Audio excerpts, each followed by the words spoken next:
Let's talk about something you probably use today without giving it a single thought, your faucet. It seems so simple, right? But it's actually hiding this incredible story of competing dangers, just brilliant engineering, and a really deep concern for all of our health. I mean, have you ever really thought about it? It seems so basic. You turn a handle and water comes out. But getting that one simple action to be safe for every single person, well, that involves balancing threats you can see with dangers that are completely invisible. So let's start peeling back the layers. Okay, first up is the most obvious hazard, hot water. It's a comfort for sure, but it's also a genuine risk. And the first group of experts to weigh in on your faucet's design is focused completely on stopping that from happening.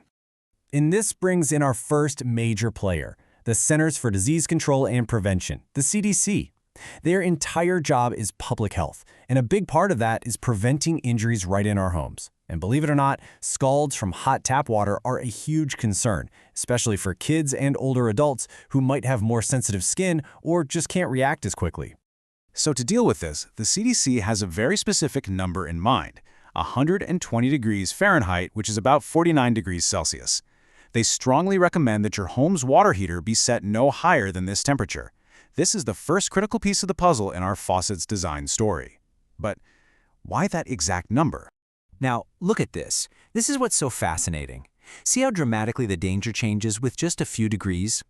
At 140 degrees Fahrenheit, a serious third-degree burn can happen in only 5 seconds.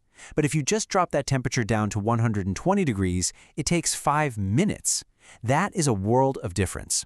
It turns a potential disaster into a situation where you have more than enough time to react. So the solution seems easy, right? Just keep the water temperature low. Problem solved. But as we're about to see, solving one problem can sometimes create a totally new one.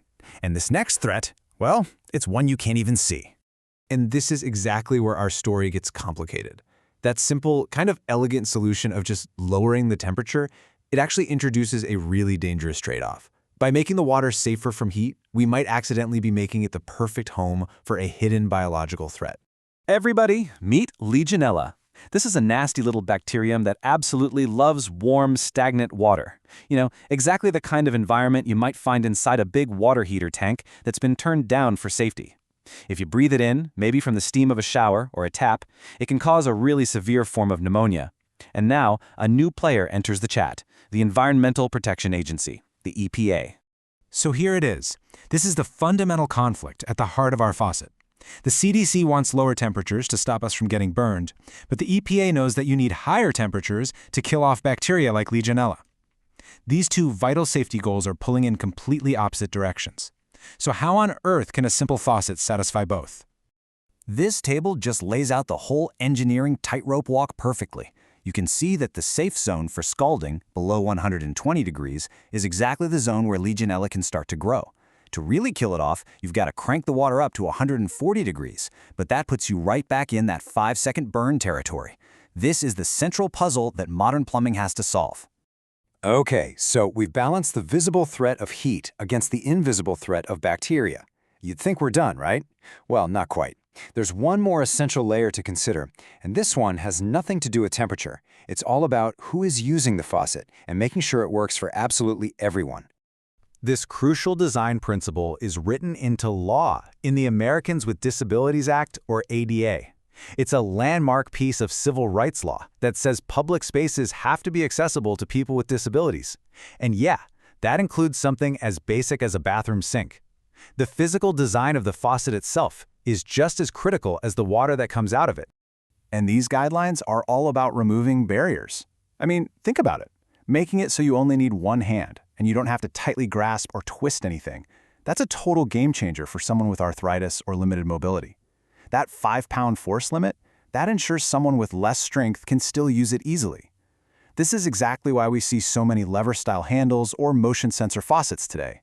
They're the direct result of thoughtful, inclusive design.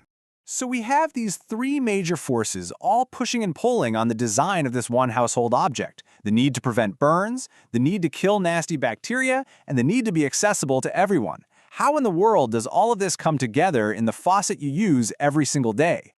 It really is such an elegant solution. The secret weapon is a little device called a thermostatic mixing valve. This thing lets you store the water in your tank at a bacteria-killing 140 degrees. But then, right before it reaches your faucet, the valve automatically mixes in just the right amount of cold water to bring the temperature down to a safe 120 degrees. It's the best of both worlds. Deadly to germs, but perfectly safe for you. And this just sums up the whole picture perfectly, doesn't it? You've got scald prevention, courtesy of the CDC, you've got disease control, thanks to the EPA, and you have accessibility, mandated by the ADA. Each of these is a non-negotiable part of that faucet's design DNA. They all have to work together in perfect harmony.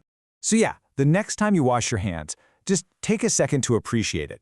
That simple stream of warm water is the end result of this incredibly complex balancing act, a system meticulously designed to keep you safe from immediate harm, protected from hidden dangers, and accessible to every single person. It's pretty amazing. It really makes you wonder, doesn't it? What other things in our daily lives are these quiet heroes of design and engineering just packed with incredible stories we don't even know about? Thanks for diving into this with me.